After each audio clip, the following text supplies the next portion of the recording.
Hi, my name is Ayaka. I am a consultant with LSAT Unplugged. I've been with LSAT Unplugged for about a year, a little bit over a year. And I started where you guys are. So I started as a LSAT studying person. And then, I love essay writing. I love writing in general. And so I started leading these admissions classes. And over the course of the last 9 months, I've interviewed a bunch of admissions officers here with the LSAT Unplugged, and I have gained a plethora of information about the admissions process, so much more than what I knew even a year ago. So I'm here to share that information with you guys. And so if you have any questions about the admissions process, or if you're like, hey, this is a point of concern in my application, feel free to share that concern. We are all here to help each other and to lift each other up. So there's no dumb questions out there. Feel free to share that concern or question, and let's, answer that together. So today, like I said, we are going over finishing touches for your essay. And really, this is kind of one of those things where it's like, when do I know when I'm done with my essay? And it's one of those where you may have 10 drafts, some people may have 20 drafts. And you're like, every time I look at my essay, I feel good about it, but I'm not sure if I'm done. And as people, I think we really want that stamp of you are done. And it just, most times you don't get that. So I'm here to kind of tell you what to look for, and, say, okay, I'm done fiddling with it. Let's send it in. So really what we're talking about here, and I've presented this before, but we're really in that stage 4, stage 5 of essay writing, where it's like, okay, we are going line by line, let's look at word choice, grammar. Does the sentence flow into the next sentence? Does the paragraphs make sense where they're being cut? Do we need to add a word? Do we need to do a grammar scrub? Do we want to include conjunctions? All of that. And we're doing this deep scrub. The students I work with, this usually for a 2-page essay is about a 4-hour endeavor of, okay, let's look at each sentence, read it from the beginning, and then, say, hey, what do we think about this word choice? What do we think about this sentence structure? Do we want to switch something out? Is this the right sentence to have here? And then also reading it top to bottom after that edit and saying, do we feel like we've taken away too much of your personality? Do we feel like this sounds like you?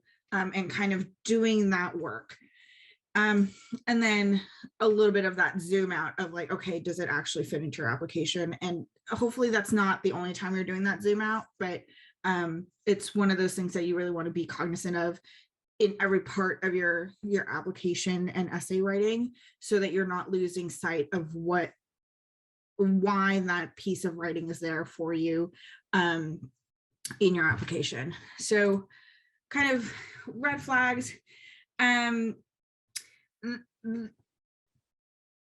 I understand the want and the need to be done with your essay. More than anyone, I'm like, yes, I know people just want to be done. They want to write it and they want to move on. However, if you are asking consistently with your editing circle that we talked about last week, if you're consistently asking hey, am I done? Do you think I'm done with my essay? I think the majority of the times that answer is no. And you wanting to be done is pushing that question more than you feeling that you're done with your essay. So I understand that emotion, but it is kind of a red flag if you're doing that. And I get that all the time from students that I work with, who say hey, you read my draft, do you think I'm done? And I'm like, if you're asking me that question, I don't think so. Are you dreading another round of editing? Editing is hard. It's hard work. You have to criticize your own writing. You have to, be very, very critical about word choice, and it takes a lot of time. So totally understand you dreading it. Not showing your essay to someone for fear of getting feedback. Sometimes people will say like, oh, I don't want to show it to you again because then you're going to give me feedback and then I have to change my essay. And it's like, well, there's a reason why we give feedback. And then are you cutting it close and you just need to get it in, right? You're like, hey, I have my essay is due tomorrow and I need to get this in. And more times than not, I'm working with students where they're like, hey, my essay, I need to turn in my essay next week. And we're like, well, welcome to the last sprint. So those are kind of the red flags of, something that may be outside of yourself being satisfied with the essay that you've written, that may be motivating you to say, hey, I just need to be done. I understand emotional burden of like, you just need to get it done. But I think it is worth your time and your energy to take the time to do that last scrub and last deep polish on your essay. How to know when you're done. The feedback from your editing circle, if it's consistent and consistently good, I think, and consistently,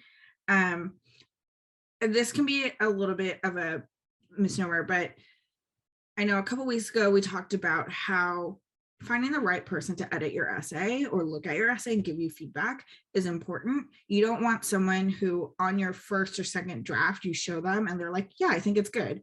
That's not really great feedback. But after you've gone on a journey with your editing circle or your person that you're getting edits from, and they're like, I think this is a great draft, and that is consistent across multiple people, I think you're close to that finish line. If you yourself feel really good about what you've written, you're like, hey, I think what I need to say is all in these 2 pages and I feel good to go. Yeah, maybe, I think that's a sign that you're pretty much done. And then lastly, this is something that we get to after that deep polish that I talked about. The edits you're making are minor edits. So like, are you just changing a word or saying like, hey, this sentence sounds really awkward, so I just may need to like rotate where it is in the paragraph and stuff like that. And you're kind of playing around with these very minor details of your essay. I think you're close. And sometimes you just need someone else to be like, hey, I think you're done. So those are the ways that you kind of know you're nearing the end of your essay journey. In the middle, you're making big structure edits and you're like, hey, I need to replace this story with that story and blah, blah. And once you're done making those edits and you're very confident in your story, it really should be these minor edits in the last, couple drafts that you're working on. Like I said before, these finishing touches should be really, word choice, sentence structure, tone that you're working on. How does it come off? And in that stage of essay writing, you really should be asking pointed questions to your editing circle. If, asking like, hey, I'm concerned about this topic or this sentence here. Does it sound right to you? Does it feel right? Is it a floating sentence? Does it stylistically match everything else? I'm a perfectionist, so I get really deep into it. And sometimes when I'm working on, these finishing touches with students, we're saying the paragraph out loud over and over again and saying, okay, does it sound right? If we change this word, okay, let's say it out loud again.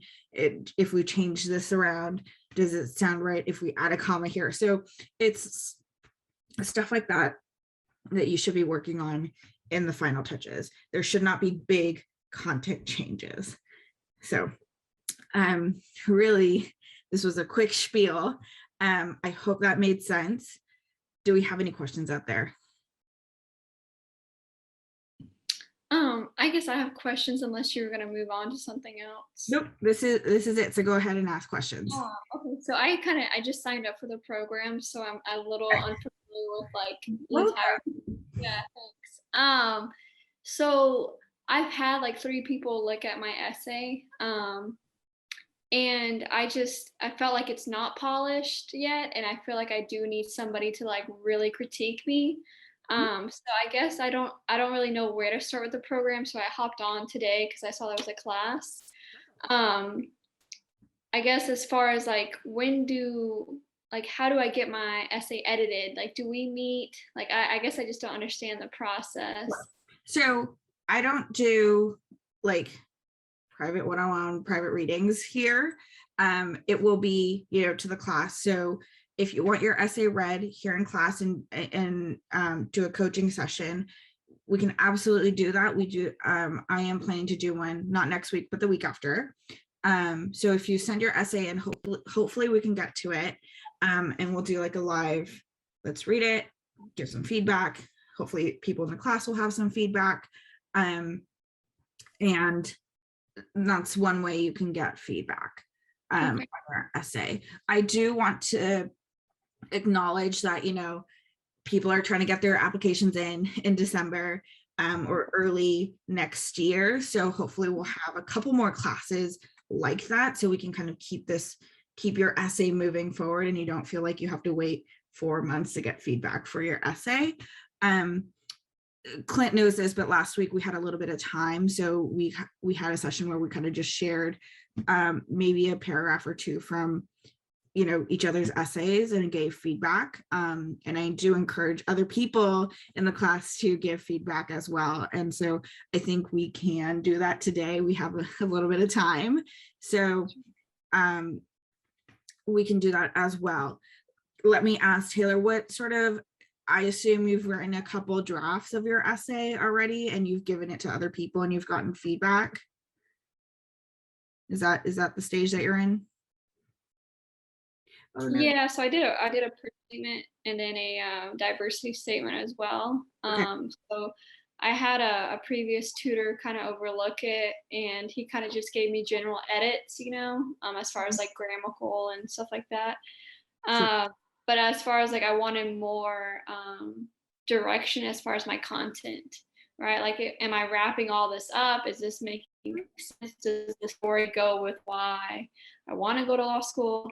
But I had positive feedback from 3 different people. I just I definitely don't think it's ready to submit. So okay, yeah, I do encourage you. I believe we have from a couple classes ago, we've done this whole writing series together, and there's a couple sessions that I've done like a spiel about how to start and how to think about the personal statement, and how to think about the topic and all of that. So I do encourage you to go and check it out and see if it resonates with you, and see if your essay aligns to what I'm saying.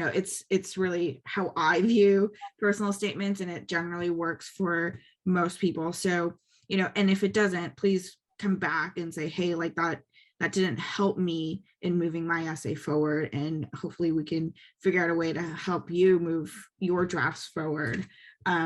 So if you would like, we can share essays here, or whatever draft you have here. Clint, do you have a draft you wanted to share today as well?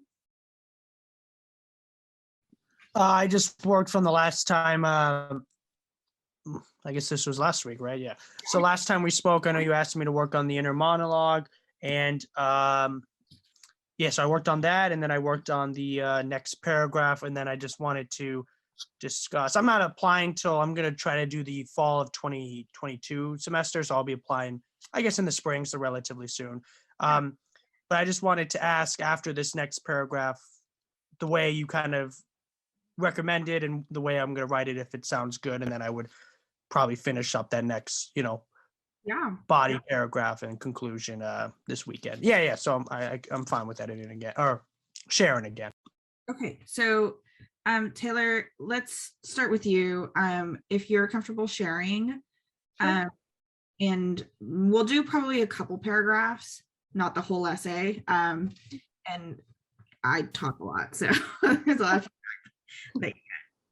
So generally, how does it work? Do you want me to send like a link in the chat or Jeff, can you give co-hosting to Taylor so she can share, please? share my screen? Okay. Or I can. Maybe I can. No, I can't. And then we can share essays, and then we'll give feedback. And in terms of you feeling like you're not ready to turn that in, is it that you have questions about what should be in a personal statement, or do you feel like you just want more critical feedback, or what? Yeah, I think I just want it more polished. I feel like I have a good story. And I do feel like it kind of shows like the type of like obstacle I overcame and like how, yeah, I think it's a good storyline, but yeah, I just think as far as like, sometimes I don't know if my structure, like maybe if I'm bouncing back and forth a little too much, in my like thoughts instead of like having it all just flow. I don't really know because I haven't really gotten feedback like that, you know. So I don't really know what to expect. I haven't had in depth, I think, like this before. So actually, okay. Jeff might have gotten, I hope he hasn't gotten disconnected, but Taylor, if you can share a link with me, I can pull it up and then share it with everyone, if that's okay. wait, how do I do that? Is it like through Google Drive or something? Have a Google document of your. I feel like I should know how to do this, but let me see if I can figure it out. And Taylor, are you applying this cycle? I plan to apply for fall 22. Perfect. Let's see.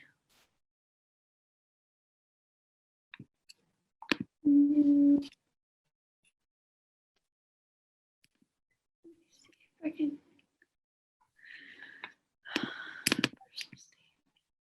Thank you, Jeff. So it looks like you're co-host now, Taylor. So Okay, there you go. Have your up, and then thank you, Jeff. And share your screen. All right. Can you see everything? Yes. Okay. And it's your personal? Yeah. So I'll do like I'll read through the first 3 paragraphs maybe. So Sure. Okay. And if you can, whenever I get to the bottom, if you can scroll a little bit, that would be great. So, okay. And I'll read it out loud. So at the age of 13, I was diagnosed with a severe heart condition that required immediate heart surgery, or the consequences would result in my death. I remember watching my heart rate drastically rise and fall electrocardiogram as the cardiologist's face turned as white as a sheet of paper. I knew the news would be calamitous. Coming to grips with information like that was devastating, and I started to fear the unknown. Heart surgery was scheduled for the near future, yet I had to return to my discombobulated teenage life of school. I was soon deemed as a sick girl in middle school. My classmates looked at me as if I was some strange science experiment, and teachers treated me like I was a failure in their classroom. I lost connection with my identity and how people perceived me. My image was no longer who I was as an individual, but how my medical issues defined me. I was surrounded by doctors and nurses, gowned up and wheeled away to surgery as I took one last look at my family with uncertainty in my abnormal heart. After a long 4 hours, my heart surgery was successful. I now had the privilege to embrace life with open arms. It was the moment in time where I faced death knocking at my door, which drastically changed my outlook on life. Let's go one more paragraph down. Over the years, I changed the narrative of my life, which propelled me into opportunities to use my voice and face new challenges. My experience has taught me adversity is not just limited exclusively to heart failure, but rather to many underrepresented individuals in our criminal justice system. When I was in my undergraduate, I embraced the opportunity to intern at the public defender's office. My job duties consisted of conducting interviews with defendants and giving them the chance to tell their side of the story. At 24 years old, I sat face to face with criminals that did horrific acts for countless different reasons. Some I will never understand. But what I did understand is that they were human. And at some point, they lost their identity too. I naturally found my voice as an advocate during my internship. I passionately addressed the lack of diversity in the legal profession, the racial disparities that plague our justice system and reflected on the manifestation of inequality in my home community. Okay, great. So scroll back up. So thank you for sharing. Let me say, wow. That must have been really tough on you and your family. So thank you for sharing and putting it in an essay, because I think it's really, personal growth is there clearly. I see what you're saying and what you're asking in terms of feedback for your essay. Question for you is the heart condition and heart surgery part. It's pretty well laid out as to like your inner monologue, which is great, and like what your thought process was and your experience through that. I'm wondering, do you do the same thing for your internship? Like, do you talk about it in detail? Because I kind of, in that last paragraph that we read, and yes, Clint, I agree, very inspirational. In the last paragraph we read, you kind of said, oh, I do this job, and then kind of skipped forward to, you saw kind of the disparities that you saw in terms of underrepresentation and all of that. So, you spend a lot of time describing your experience with your heart condition, which is good in terms of you saying like, this is the personal growth that I had and the personal journey that I had, and just kind of saying, the internship that you had is also really important, and it's a life experience that I'm sure has opened you up to taking on a legal career. So I just wonder, is there enough weight given to that piece of writing as much as you've condition part of your essay? Yeah, and I definitely don't think so. I think like I need to tie it more in with the internship, I guess, or I don't know if it's because I'm talking about two different topics. I guess what I thought is like, how do I compare like myself and like feeling loss of identity and such into the justice system? How does this even make sense? Why is my heart condition even relevant to law school? So I guess that's why I was like trying to tie it in with an internship of like loss of identity, not knowing who you are, kind of like, like criminals get, they have these, I don't know what the word I'm looking for, but we put these labels on them, right? So it's like I somehow experience that too, just on a smaller scale. So I don't know. And it made sense. And I do like that comparison that you make of like, hey, like you were labeled the sick girl, right? And then that comparison of like, it's not your only feature yet, that was what was the label, and you seen the same thing in your internship of like, these people are labeled as criminals and they get stripped of everything else in their life because they are labeled as criminals. So that's your point of action, and saying like, hey, this is where it has turned me to a legal career. And I think that's enough to say like, that's your why law school, right? Like you identify with that and you want to do something about it. So I think that's fine. However, I think we spend a little bit too much time, and I hate saying this all the time, but it's an important story to tell. Like, it's such a strong story, and I'm sure you've cut a lot out of this, your heart condition story, but I think we need to shorten it a little bit more, so we give a little bit more space to talk about your internship. Yeah, I agree, because when you read it out loud and we talked about like being wheeled away, I was like, okay, this is still going on, like talking about my heart, kind of a little too much. But I was trying to kind of like tie it in, like obviously I overcame the surgery, it was successful, and here I am now, right? So yeah, trying to cut that up a little bit. Right. And I think a lot of parts here, like, you bring a lot of emotional pieces here. But I think even in that third paragraph, if you're like, hey, after my successful surgery, and that's enough for us to know that you've gone through surgery and it was successful, right? So Okay. there's ways to kind of shorten that story. And it's unfortunate that we have to shorten it. But they're, you know, asking for a 2 to 2.5 page essay, which is not a lot. So, you know, you want to figure out ways where you're not compromising the content, but you can shorten what you're saying. We believe you as readers, like, and as admissions officers, they will believe you if you tell a real story. So, so you know, that's kind of the thing where it's like, what do they want to know? It's like, actually, they just want to know who you are. So tell them the story, but embellishing and kind of going too deep into like what other people's experiences were of it isn't the way to go. So I know you have like the nurses and your parents there and your family there. That's all important, but I would narrow the scope to yourself and say, this was how I felt and the label that I was given, and it wasn't great. And Okay. I with these people that I work with now, because I've been in a similar situation of being labeled. Okay. Yeah, that sounds good. Nice. Yeah. Okay. Like, I mean, I think you're going in the right direction here. So, and are you over 2 pages? Or are you right at 2 pages? Um, I'm right at a little under 2 pages. Okay. I would really bulk up that internship piece if you can.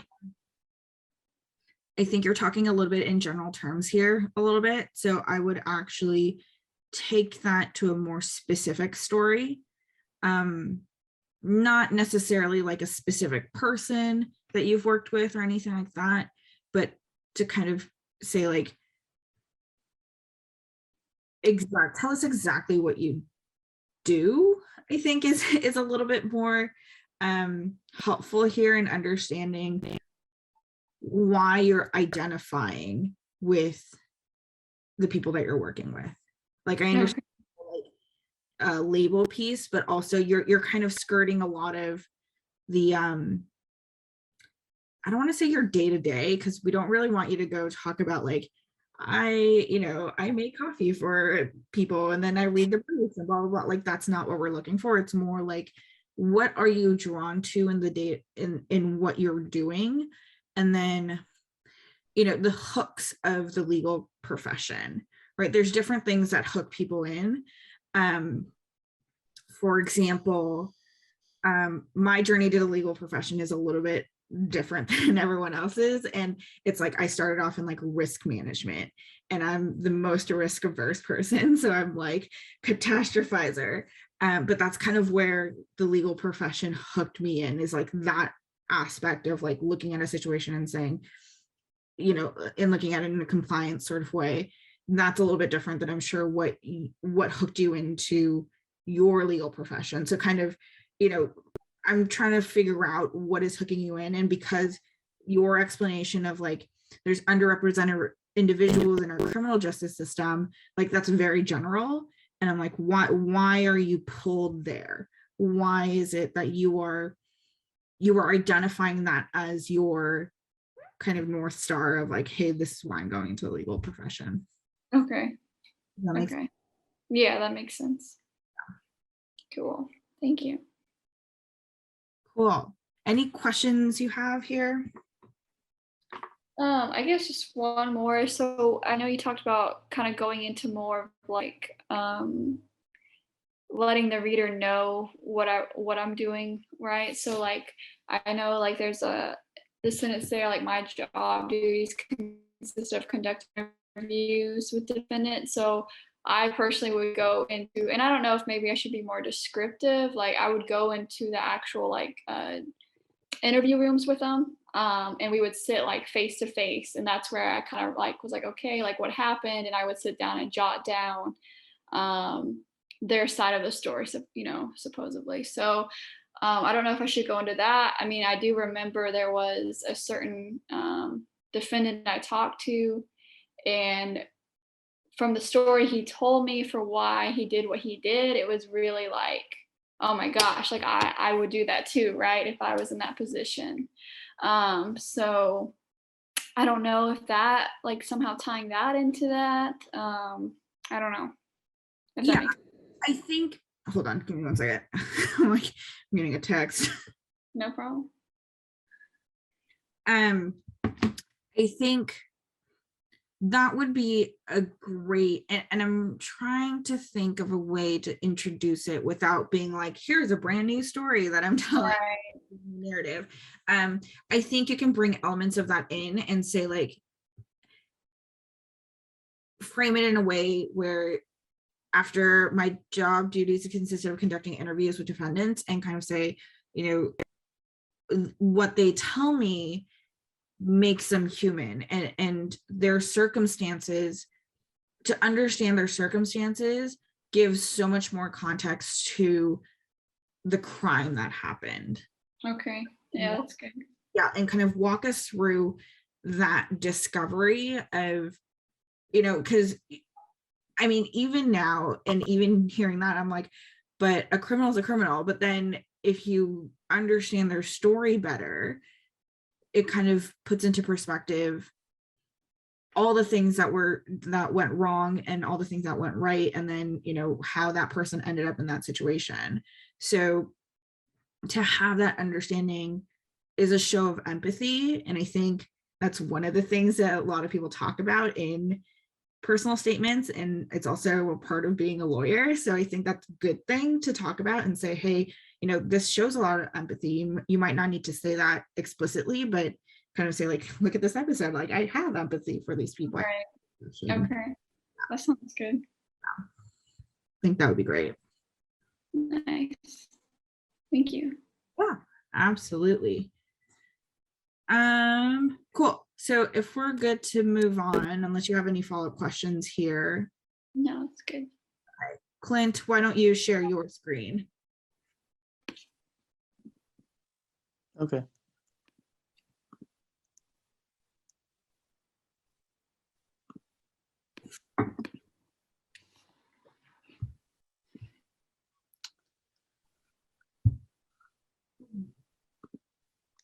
And we looked through the first couple paragraphs of yours, right? Already.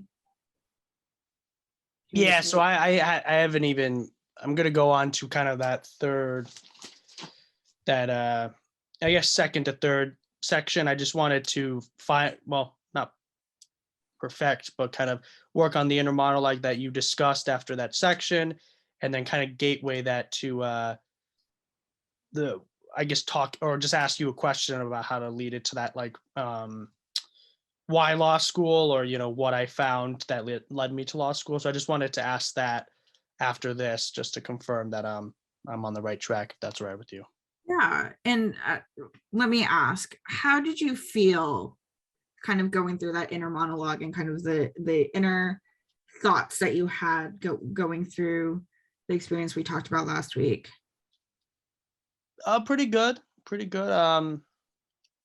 I didn't want to get too like in depth where it's sways away from the overall story, but I felt like I included kind of the inner monologue that I went through that led me to kind of, you know, the whole question is why law school? Everyone asks why law school, or just why any kind of field. And the main one I found was, you know, your parents did that, so you were motivated by that. At least the people that I've known have kind of been that answer, really.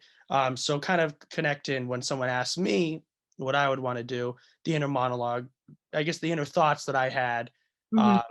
when answering that question. So that's what I kind of threw in there, not threw in there, but I thought I placed it relatively well, and then just lead into the next paragraph, I guess. Yeah, so I think it is right after the question mark with Yeah. Italian American crime family, right? And then that's where it starts.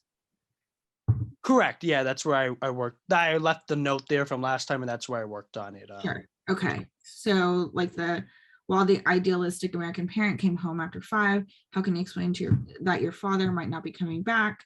Are you to answer truthfully, hoping the reaction of your peers is not of judgment, but of understanding? Answers and questions swirl in my head as I grasp for a sense of escape.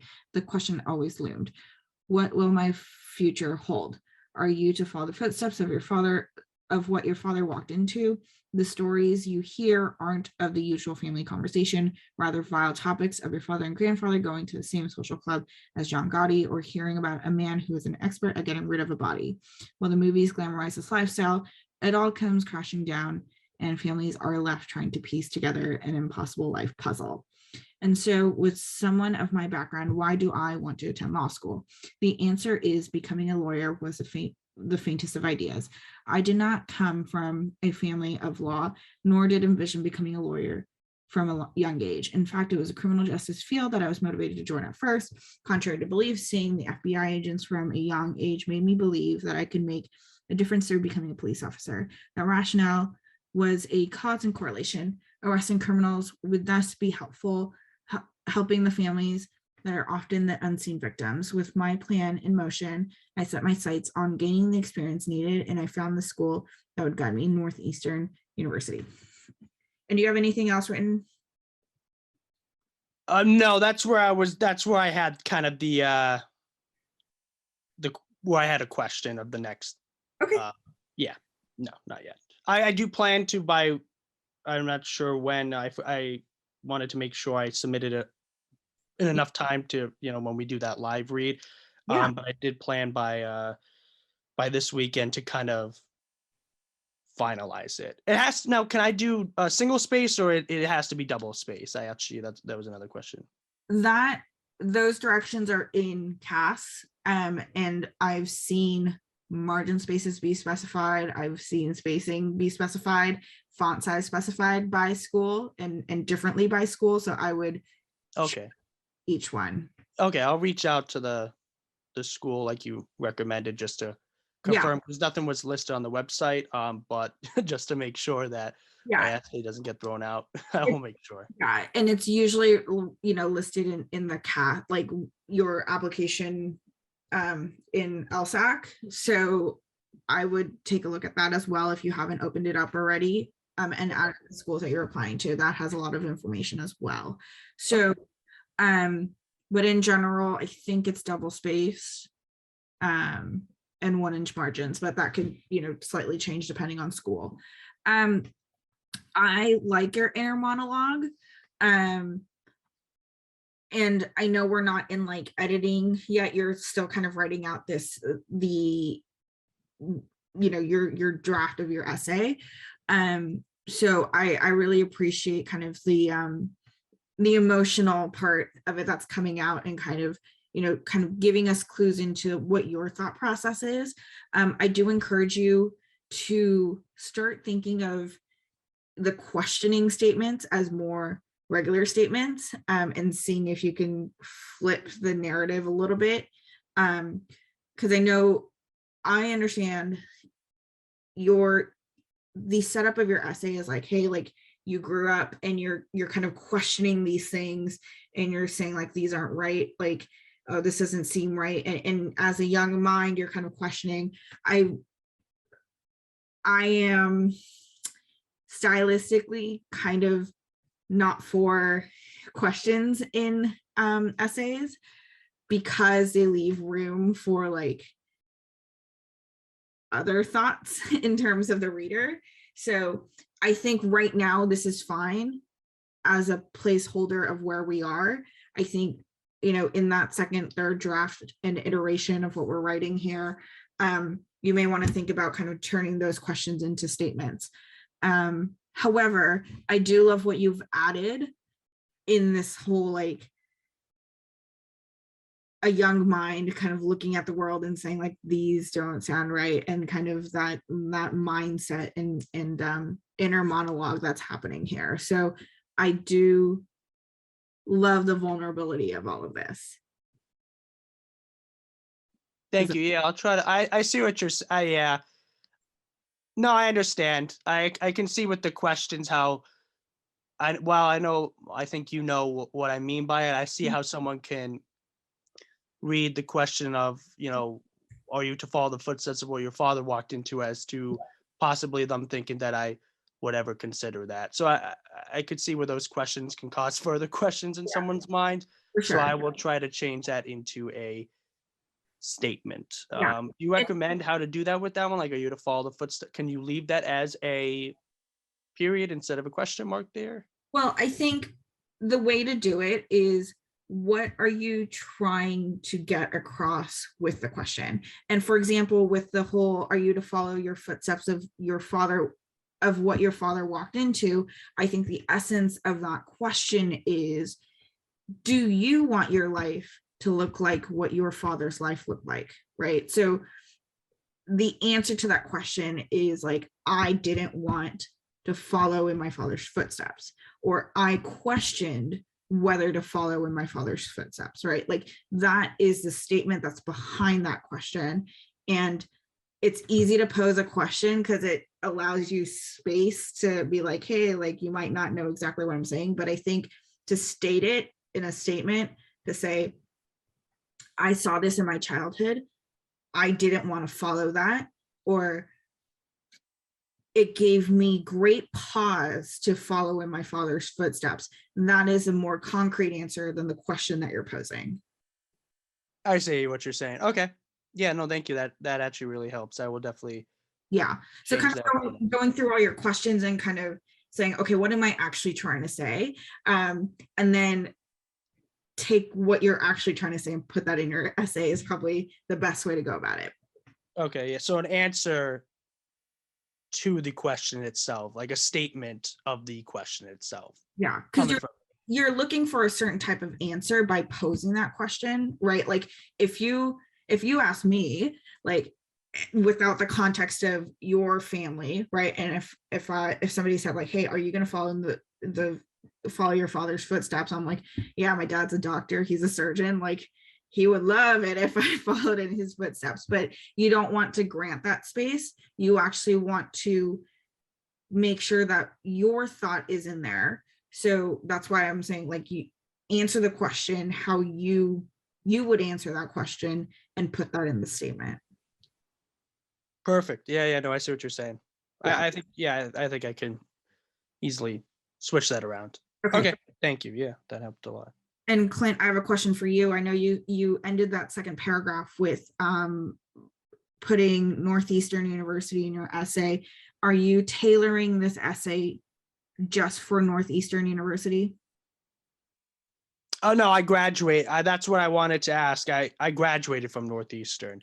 So I was just going to say, kind of tailored to, once I got to Northeastern, that's where I really saw, just from, the internships with various federal law enforcement agencies, and then city law enforcement agencies, kind of the, it's a quick turnaround. It's, defendant in, defendant out. Nothing really changes. The ADAs or whatever can get promoted. They go up per, conviction, everything like that. But the families are kind of like the unseen victims. And, even being on the prosecutional side doesn't pertain, doesn't help, so to speak, the families kind of in need. It's just a very, turn system. There's so many people coming in and out. So I was just going to tailor to, once I got to Northeastern, and from those early experiences, I kind of was seeing what I truly wanted to do, and what I thought I could do. And then, I would connect probably my current job into that. And then that would lead me to, what I would bring to the legal/law field or law school. Yeah. Okay. So 2 things. I think that can get really long, which is not a bad thing at this point in your essay, right? Like, write as much as you need to, and write everything you want to write without censoring yourself. And then, we can always cut out. So that, I think that's fine to kind of explore writing about your experience and kind of go through the steps that made you realize that being in law enforcement in the way that you thought you would be is not the way that you want to go, and kind of go through that journey. I'm sure it's going to get way long. So, there's going to be pieces that you have to cut. I do encourage you to stay away from this turning into like a list of jobs that you've had and like what you learned from each job. Just because number one, it gets Got it. Okay. And number two, that's really not the purpose of the personal statement. You have your resume that you can, kind of list out the jobs and what you did out on your resume. So you don't need to do that here. I think it would be great if you focus narratively on maybe a pivotal moment in the internship or in the job that you've had. I don't necessarily think you need to write out your university. Oh, perfect. Okay. Yeah, that's a question I had. I didn't want to confuse anybody or think that they thought I was right. Yeah, I was like, applying to Northeastern. Yeah, that's kind of where I was going. I was like, are you applying to Northeastern? So if you, I think you can cut that out and say, in your during your undergraduate years, you had internships where you, I don't know, worked with an ADA or whatever, and whatever experience you had there, and kind of focus on that. And I know I'm sure there's more than one pivotal moment where you're like, actually, this is like, being a lawyer is the way to go. But if we can center it around an experience there, I think that would be better suited for the type of essay that you're writing, especially because we know that we need to get to a point where you're saying, the jobs in law enforcement wasn't helping the victims, and how it feels to be not necessarily the victim, but those affected by law enforcement and the criminal justice system. And so we need to get there, and that's a long explanation. So yeah, we just need to focus it around a narrative where we're going to understand a lot of the nuances that you're talking about. Perfect. Okay. Yeah, I just wanted to, that really helps a lot. That I just wanted to confirm all that. I wasn't, I knew in 2 pages I can't, talk about, go into detail or further detail without going, way over. So I think I'll try to word it where there's kind of one pivotal moment, and then, base it upon that, why law school. And okay, perfect. Thank you. And this goes for you, Taylor, as well. Like, it's better to have more and then kind of chop it up and kind of say, okay, we need to cut this, we need to cut that, rather than, there's people who write a page and they're like, I have nothing more to write. And I'm like, give me more. And it's really hard to pull out more. So I encourage y'all and everyone watching this later on YouTube or listening to this on podcast to kind of write more than you think you need. I say this all the time. My first draft of an essay was 6 pages long. So, it's okay to go really, really big. Usually you find other topics in your essay that you're like, okay, we can't talk about that, or we just need to cut it out, or we can use it in other optional essays. So really think about it. And write as much as you need to in that first couple drafts. Perfect. Thank you. Yeah. Well, thank you for sticking with me for the last 50 minutes. I appreciate you guys coming in late on a Wednesday. There will be no class next week for admissions, but the week after we will do an essay reading class. So if you feel like you want your essay read, feel free to drop it in the link in the Kajabi site, and hopefully we'll get to your essay then. Thanks for tuning into the show. Please subscribe if you haven't done so already to be notified of new episodes as I release them, and feel free to reach out if you need anything at all as you move forward with your prep. I'm happy to help however I can. In the meantime, I wish you all the best and take care.